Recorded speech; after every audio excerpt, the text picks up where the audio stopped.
What's up, dudes? In today's video, I'm going to be discussing the Retrofit Escapade machine gun and talking about an amazing build on Hunter. So a lot of you guys have been asking about what the build is. It's very, very simple, but I'm just going to go through and explain it. So obviously you guys have been seeing the uploads lately of me and my friends using this new machine gun and absolutely destroying dungeon bosses. I've seen some people saying like, you know, oh, some of those bosses have no health, blah, blah, blah, blah, blah. Well, yeah, some of these bosses have no health, but some of these bosses have a lot of health. It's very, very good. It is definitely in the meta currently. I don't know how long this is going to last because it's not a bug, but it is probably doing something that Bungie did not expect to happen. So Bungie might have to tweak it, but we'll see. But anyways, let's go ahead and jump right into this. So this is the build. Very, very simple. So again, this is the machine gun. It's called Retrofit Escapade. It is very, very good. It's a seasonal machine gun. You can craft it or you can get random drops just from playing the new seasonal heist activity. I can't remember what it's called. But yeah. And the roll that you want is 4 times the charm and target lock. Now, you do not have to craft this. Again, you can get a random roll with this. You also do not have to have the enhanced perks. They don't make an insane difference. But they do make a difference. So if you have the materials, go ahead and craft this. I went with extended mag so that it increases the magazine size because this is pretty much the most important part. Reload speed is not a big deal because you're going to be playing on a hunter and you're going to be able to dodge reload during that fight. So you should never have to actually reload during a fight. There's not really any fights that are long enough to force you to reload in this game, if done correctly. So this is the roll. Very, very simple. And then what makes this machine gun so good is this new Hunter exotic chest piece called Gyrfalcons Hauberk. I think I said that correct. I'm not sure. I've heard some people say it differently. It's a very weird name. But basically this chest piece, after you go invis, gives you volatile rounds, which is very, very good. And the reason why this machine gun is so much better than other machine guns is because, so obviously your weapon needs to be void. So you can do this with any void weapon. So for example, if I, go invis and then come out of invis and start shooting funnel web, I'm also going to have volatile rounds.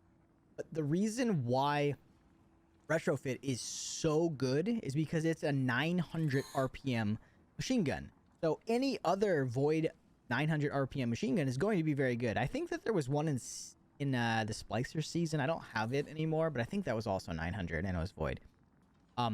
Yeah, so the reason why you want that higher fire rate is because the more hits of volatile that you hit on an opponent, the more it's going to explode and add more volatile rounds. And so what makes this machine gun especially strong is when you have multiple people doing it, because it's all counting. Like they're all adding together, constantly making more explosions and volatile rounds, and it just keeps going and going and going and going and going. So I did see some people, in the video saying like, how come it doesn't work like this when I use it? Well, if you're by yourself, it's not going to be as good. So, when you add another person or another person, it just keeps getting better and better and better. So realistically, the best possible version of this would be 6 people in a raid using this. And I want to do some raid stuff in the future. I just don't know that many people that have this machine gun yet. So I'm just waiting for my friends. A lot of my friends have kind of taken breaks and stuff from Destiny. So I'm just waiting for a lot of my friends to get the weapon, but hopefully soon. I already have like 4 or 5 of us, so we're close. And then worst case scenario, I could always just have Div to make it easier. Yeah, so that's pretty much as simple as it gets. Now, my perfected build, this is exactly what I was using while doing this. Now, ideally, you'd want, like stat-wise, Hunter mobility, just because you can get your shade step faster. I don't play Hunter enough, so my build is kind of a mess, but it's not bad. I mean, I have 100 Brazilians. I ended up having relatively good chest piece in my vault. It was just sitting there. So that was kind of lucky. Yeah, so let's go ahead and go over my build real quick. So first off, let's go look at the weapons. So I just add Witherhorde to this because it's just free damage. So Witherhorde, I was using funnel web. You could use anything here, it doesn't really matter. And then obviously the retrofit. And then my actual hunter subclass, so I was using regular tether, deadfall, for the debuff for the 30% weakness, which is awesome. And then I have marksman dodge, triple jump, snare, vortex grenades. These things don't matter, by the way. This is just preference.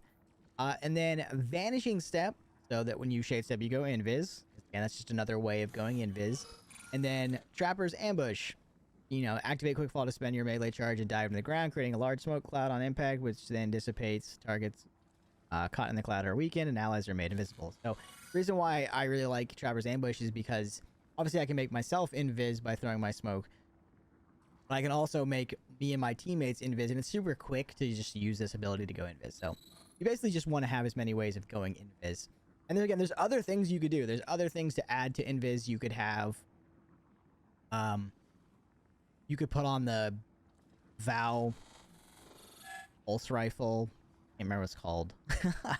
I'm drawing a blank. But yeah, you can put that on as well. And there's a lot of ways of just utilizing invis with that. And again, there's other things in this game.